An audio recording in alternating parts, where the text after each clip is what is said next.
तो दोस्तों नमस्कार, आदाब, सलाम, सत श्री अकाल। स्वागत है आपका अपने यूट्यूब चैनल वीरू एकेडमी में। दोस्तों हम RRB, NTPC, JE, loco pilot और टेक्नीशियन के प्रैक्टिस सेट को सॉल्व कर रहे थे। तो सीधी बात, नो बकवास, सीधे चलते हैं क्वेश्चन की दुनिया में। क्वेश्चन आपके स्क्रीन पे दिख रहा होगा। सीसा संचायक बैटरी में कौन सा अम्ल प्रयोग किया जाता है? बताइए दोस्तों, सीसा संचायक बैटरी में यानी लेड स्टोरेज बैटरी में कौन से अम्ल का प्रयोग किया जाता है? किस एसिड का प्रयोग किया जाता है? बताइए। Which acid is use in lead acid battery? आपने अपने घरों में लगाया होगा इन्वर्टर या फिर बहुत सारे इमरजेंसी लाइट वगैरह हैं जो रात में यूज करते हैं, ये टार्च वगैरह का यूज करते हैं। बहुत सारे टार्च ऐसे हैं जो कि चार्ज करके चला जाता है। तो जहां भी चार्जिंग और डिस्चार्जिंग का मैटर आता है वहां पे हम बैटरी का प्रयोग करते हैं। जो सीसा संचायक बैटरी है, लेड स्टोरेज बैटरी है, उसमें किस अम्ल का प्रयोग किया जाता है? Sulphuric acid, nitric acid, hydrochloric acid या एसिटिक एसिड? बताइए। इसका सही जवाब हो जाएगा दोस्तों सल्फ्यूरिक एसिड, H2SO4। H2SO4 का प्रयोग किया जाता है किसमें? सीसा संचायक बैटरी यानी लेड स्टोरेज बैटरी में किसका प्रयोग करते हैं? सल्फ्यूरिक एसिड का। चलते हैं अगले क्वेश्चन पे।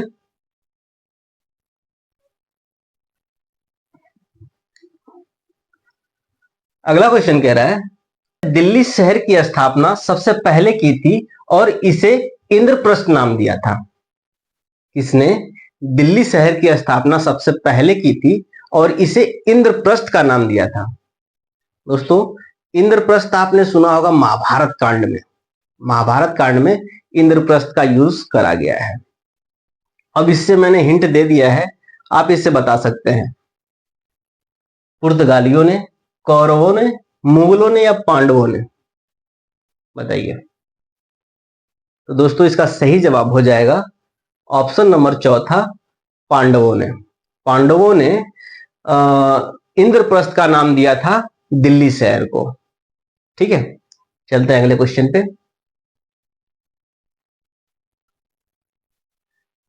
अगला क्वेश्चन रीजनिंग का है। एफ ए का भाई है। दोस्तों एफ जो है ए का भाई है। एफ जो है ए का भाई है। ये क्लियर हो गया है कि ये मेल है, और ये क्लियर नहीं है कि ये मेल भी हो सकता है और फीमेल भी हो सकता है। एफ ए का भाई है, ठीक है, यानी ये क्लियर हो गया कि ये मेल है। दूसरा सेंटेंस क्या कह रहा है? ए बी की पुत्री है। अब ये क्लियर हुआ कि ये पुत्री है किसकी? बी की। किसकी पुत्री है? बी की। अब ये मेल भी हो सकता है और फीमेल भी हो सकता है। पुत्री इसका ये बाप भी हो सकता है या माँ भी हो सकती है। तो ये क्लियर नहीं है कि ये बाप है या माँ है। ठीक है। एफ किस प्रकार बी से संबंधित है? जो एफ है वो क्या लगेगा? किसका? बी का। यदि ये बाप भी रहा या माँ भी रही तब भी ये एफ बेटा लगेगा। ठीक है, तो एफ क्या लगेगा? बेटा। ऑप्शन में क्या दिया है? जीजा, साला, देवर, पुत्र, अंकल, दामाद। तो पुत्र, बेटा को क्या कहते हैं? पुत्र। बेटा को पुत्र भी कहते हैं। ठीक है, चलते हैं अगले क्वेश्चन पे। सवाल को आराम से करेंगे। बहुत लोग का कमेंट ये रहता है कि आप सवाल को बहुत जल्दी जल्दी करते हैं सॉल्व, जिससे कि हमें समझ में नहीं आता है। तो हमें पढ़ाने का कोई मतलब नहीं है कि यदि आपको समझ में ना आए। ठीक है, तो हम थोड़ी अपने स्पीड को स्लो करके और अपने साउंड को लाउड करके आपको समझाने का प्रयत्न करेंगे। अगला क्वेश्चन है आधुनिक आवर्त सारणी में एक टेढ़ी मेढ़ी रेखा किसे अलग करती है? बताइए। आप मेंडलीफ का ये पीरियोडिक टेबल आप देख रहे होंगे स्क्रीन पे। दोस्तों इसमें क्या है कि कार्बन, सिलिकॉन, फास्फोरस ऐसे करके ये जो टेढ़ी मेढ़ी रेखा जा रही है आपके सामने स्क्रीन पे दिख रहा होगा, ये क्या करती है? उसके दाएं तरफ क्या होती है?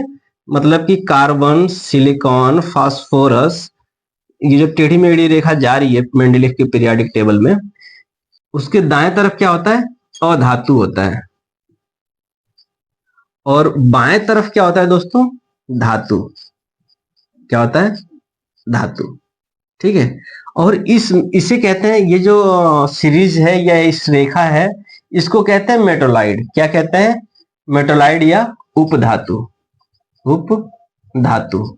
इसकी खासियत ये होती है कि इसकी जो चालकता होती है वह धातु से कम होती है, लेकिन अधातु से ज्यादा होती है। ठीक है। तो ये किसको अलग करती है? अधातु को और धातु को। तो ऑप्शन सही जवाब हो जाएगा ऑप्शन नंबर तीसरा, धातुओं को अधातुओं से अलग करती है। ठीक है, चलते हैं अगले क्वेश्चन पे। अगला प्रश्न कह रहा है, बीसीजी का टीका किसके संरक्षण के लिए होता है? बताइए, बीसीजी का टीका जो है वो किसके संरक्षण के लिए होता है? गलफेड, क्षय रोग, कुष्ठ रोग या टिटनस? बताइए। इसका सही जवाब हो जाएगा दोस्तों क्षय रोग। ठीक है, चलते हैं अगले क्वेश्चन पे। अगला क्वेश्चन है, निम्नलिखित में से कौन सा उपकरण रासायनिक ऊर्जा को विद्युत ऊर्जा में परिवर्तित करता है? वह कौन सा उपकरण है जो कि रासायनिक ऊर्जा को विद्युत ऊर्जा में परिवर्तित करता है? तो अभी हमने एक क्वेश्चन करा था कि लेड संचायक बैटरी में किसका प्रयोग होता है? कौन से एसिड का प्रयोग होता है? सल्फ्यूरिक एसिड का, H2SO4 का। तो वह एक रासायनिक ईंधन तो है, वही रासायनिक ईंधन किस में कन्वर्ट होता है? इलेक्ट्रिकल एनर्जी में, जो हम इन्वर्टर के थ्रू ले लेते हैं। तो दोस्तों, जो बैटरी होता है वो क्या करता है? रासायनिक ऊर्जा को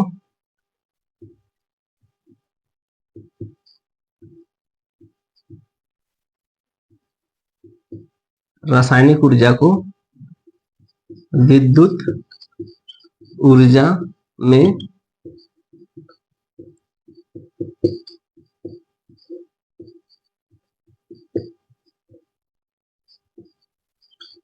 ठीक है।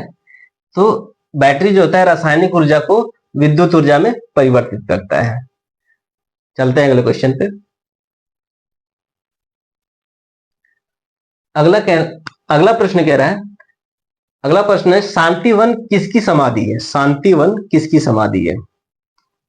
दोस्तों, शांतिवन हमारे भारत के पहले प्रधानमंत्री कौन थे? सही जवाब जवाहरलाल नेहरू जी की, जिसे हम पंडित जवाहरलाल नेहरू भी कहते हैं। उनको शांतिवन जो समाधि है वो जवाहरलाल नेहरू जी की समाधि है। और वो कहाँ स्थित है? यह स्थित है नई दिल्ली में। ठीक है, चलते हैं अगले प्रश्न पे। यदि किसी विलयन से नीला लिटमस लाल रंग में परिवर्तित हो जाता है तो इसका पीएच स्तर कितना होने की संभावना है? बताइए। नीला लिटमस है, नीला किसमें परिवर्तित हो जा रहा है? लाल में। तो बताइए, वो सॉल्यूशन जो है, वो घोल जो है, क्या है? एसिड है या बेस है? देख लीजिए आप, आपके सामने एक पीएच मान भी दिख रहा होगा, उससे भी देख के बता सकते हैं। चलिए मैं बताता हूं दोस्तों। एक ट्रिक होता है ABR, यानी जो एसिड होता है वह ब्लू लिटमस को किस में कन्वर्ट कर देता है? रेड में। और एक होता है BRB, यानी जो बेस होता है वो रेड लिटमस को ब्लू कलर में कन्वर्ट कर देता है। यानी एसिड ब्लू लिटमस को रेड में कन्वर्ट कर देता है और बेस रेड लिटमस को ब्लू में कन्वर्ट कर देता है। एक पीएच स्केल होता है जिसके ऊपर 0, 1, 2 dot dot dot dot 7 dot dot dot dot 14 तक नंबर नंबर और कलर मेंशन होते हैं। ठीक है, तो जीरो से लेकर के 7 तक जो होते हैं वह एसिड होते हैं, और 7 से लेकर के 14 तक जो होते हैं नंबर वो क्या होते हैं, बेस। यानी जिसकी पीएच मान 0 से लेकर 7 तक के बीच में है वो क्या कहलाएंगे, एसिड कहलाएंगे, और जिसका मान 7 से लेकर के 14 तक के बीच में है वो क्या कहलाएंगे, क्षार कहलाएंगे। जो नीला लिटमस है वो लाल में कन्वर्ट हो रहा है, यानी ब्लू लिटमस रेड में कन्वर्ट हो रहा है। तो ब्लू लिटमस को रेड में कौन कन्वर्ट करता है, एसिड। ठीक है, ब्लू लिटमस को रेड में कौन परिवर्तित करता है, एसिड। एसिड को कहते हैं अम्ल। ठीक है, अब यह अम्ल कहां से कहां तक है, 0 से लेकर के 7 तक के अंदर। 7 नहीं, 7 को हम न्यूट्रल बोलते हैं,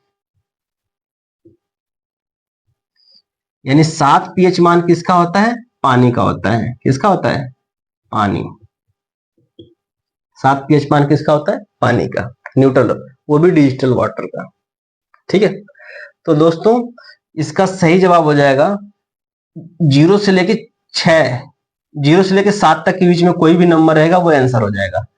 तो 7 तो नहीं होगा क्योंकि न्यूट्रल होता है, 8 तो 7 से ज्यादा है, 9 भी 7 से ज्यादा है, जो 6 है वही एक एसिड है जो कि जिसका पीएच मान 0 से लेकर के 7 के बीच में है। ठीक है, तो इसका सही जवाब हो जाएगा ऑप्शन नंबर 4। चलते हैं अगले प्रश्न पे, इसको मिटा देता हूं। अगला प्रश्न कह रहा है जल चौगान या पोलो या वाटर पोलो की एक टीम में कितने खिलाड़ी होते हैं। वाटर पोलो की एक टीम में कितने खिलाड़ी होते हैं बताइए, 6, 5, 7 या 8। दोस्तों वाटर पोलो पानी में खेले जाने वाला एक गेम है जिसमें जिसमें 7 खिलाड़ी होते हैं। 6 खिलाड़ी बीच में रहते हैं और एक खिलाड़ी गोल कीपर के रूप में यहां पे रहता है, यानी 1, 2, 3, 4, 5, 6, और ये गोलकीपर में 1, 2, 3, 4, 5, 6, और ये गोलकीपर में। और ये पूरी गेम जो होता है वो पानी के अंदर होता है, इस वजह से इसको क्या कहते हैं, वाटर पोलो, जो आपकी स्क्रीन पे ये गेम दिखाई दे रहा होगा। चलते हैं अगले क्वेश्चन पे।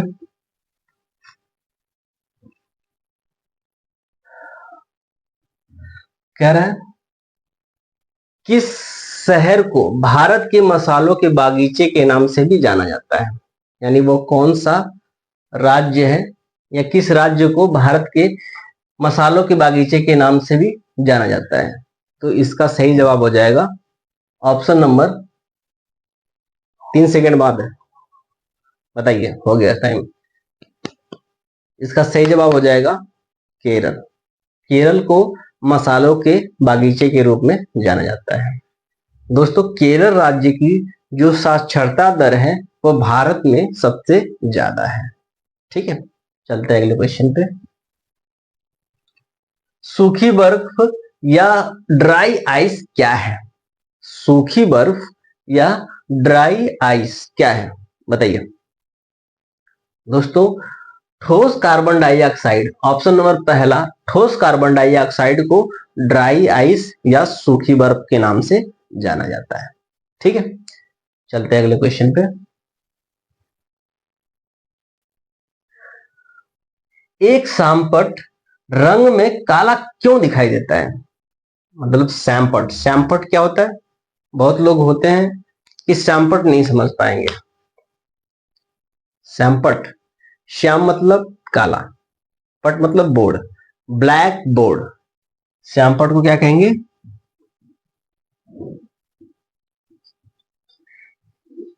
जो सैमपट है, ब्लैक बोर्ड है, वो काला क्यों दिखाई देता है। तो कोई भी चीज काली इस वजह से दिखाई देती है क्योंकि वह श्वेत प्रकाश में स्थित जितने भी कलर हैं, जैसे जिसे कहते हैं विबग्योर, यानी violet, indigo, blue, green, yellow, orange, red, ये जितने भी कलर हैं उनको ब्लैक कलर क्या करता है, एब्जॉर्ब कर लेता है।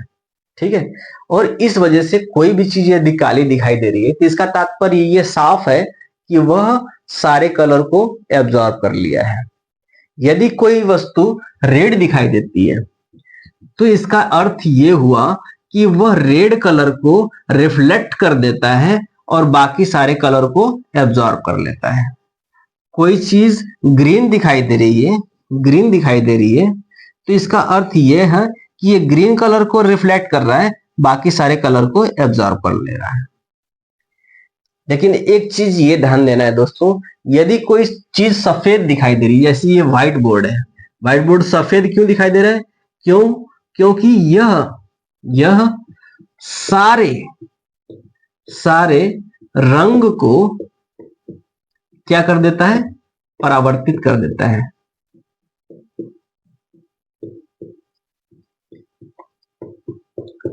कोई चीज यदि सफेद दिखाई दे रही है तो इसका तात्पर्य यह है कि वह सारे कलर को परावर्तित कर दे रहा है। यानी आपने जान लिया कि कोई कलर काला क्यों दिखाई देता है, कोई कलर रेड क्यों दिखाई देता है, ग्रीन क्यों दिखाई देता है, ब्लू क्यों दिखाई देता है, और कोई कलर सफेद क्यों दिखाई देता है। तो यहाँ पे कह रहा है सैंपट जो है वह काला क्यों दिखाई देता है? क्योंकि वह सारे रंगों को अपने अंदर एब्जॉर्ब कर लेता है। तो इसका सही जवाब हो जाएगा वह सारे रंग अवशोषित करता है। ठीक है, ऑप्शन नंबर चौथा सही हो जाएगा। चलते हैं अगले प्रश्न पे। अगला प्रश्न कह रहा है निम्नलिखित में से किसकी कमी के कारण एनीमिया होता है? बताइए दोस्तों, एनीमिया रोग जो होता है वह हीमोग्लोबिन की कमी से होता है, आरबीसी की कमी से होता है और लोहे की कमी से होता है। इसमें ऑप्शन दिया है लोहा, तो ऑप्शन नंबर दूसरा सही हो जाएगा, लोहा। ठीक है, चलते हैं अगले प्रश्न पे। हॉकी का जादूगर के नाम से कौन विख्यात है? बताइए, हॉकी के जादूगर के नाम से कौन विख्यात है? हॉकी के जादूगर के नाम से जो विख्यात पर्सनालिटी है उनका नाम है मेजर ध्यानचंद। दोस्तों ने अपने जीवन काल में 3 स्वर्ण पदक जीते हैं। ठीक है, हॉकी के फील्ड में। चलते हैं अगले प्रश्न पे। निम्नलिखित में से कौन से अंग से फेस मेकर संबंधित है? बताइए, लीवर, मस्तिष्क, हृदय या फेफड़ा? तो दोस्तों इसका सही जवाब हो जाएगा हृदय। ऑप्शन नंबर तीसरा सही हो जाएगा। आपके सामने वीडियो दिख रहा होगा कि कैसे फेस मेकर यूज हुआ है और कैसे यह इलेक्ट्रिकल सिग्नल को जनरेट करता है लीड के माध्यम से और हमारे हार्ट को एक सिग्नल भेजता है जिससे वह रेगुलेट होता है फेस मेकर। जब हृदय प्रॉपर तरीके से काम नहीं करता है तो फेस मेकर लगा करके डॉक्टर इसको सही तरीके से चलाते हैं। ठीक है, चलते हैं अगले प्रश्न पे। अगला प्रश्न कह रहा है भारत का प्रथम गवर्नर जनरल कौन था? तो दोस्तों इसका सही जवाब हो जाएगा भारत का प्रथम गवर्नर जनरल, या जिसे कह सकते हैं भारत का प्रथम वायसराय भी कह सकते हैं, वो कौन है? Lord Canning. लॉर्ड कैनिंग को भारत का प्रथम गवर्नर जनरल और प्रथम वायसराय भी कह सकते हैं। सन 1857 के विद्रोह को दबाने के खुशी में उसे सम्मानित भी किया गया था। किसको? लॉर्ड कैनिंग को। चलते हैं अगले प्रश्न पे। अगला प्रश्न है ज्वालामुखी से निकले पिघले लावा के ठोसीकरण से बनी चट्टान किसका उदाहरण है? बताइए, ज्वालामुखी जब फटता है तो उसमें से जो लावा निकलती है और ठंडी हो जाती है, ठंडी होकर ठोस बन जाती है, तो वो किसका उदाहरण है? तो उसका सही जवाब हो जाएगा आग्नेय चट्टान, ऑप्शन नंबर पहला। वीडियो में भी आपको दिख रहा होगा कैसे ज्वालामुखी फट रहा है और उसमें से लावा निकल रहे हैं और लावा इकट्ठा होकर के एक आग्नेय चट्टान का रूप धारण कर ले रहे हैं ठंडे होने के बाद। ठीक है दोस्तों, तो आज के लिए बस इतना ही। मिलेंगे कल नए क्वेश्चन के साथ, नए उमंग और नए तरंग के साथ। तब तक के लिए जय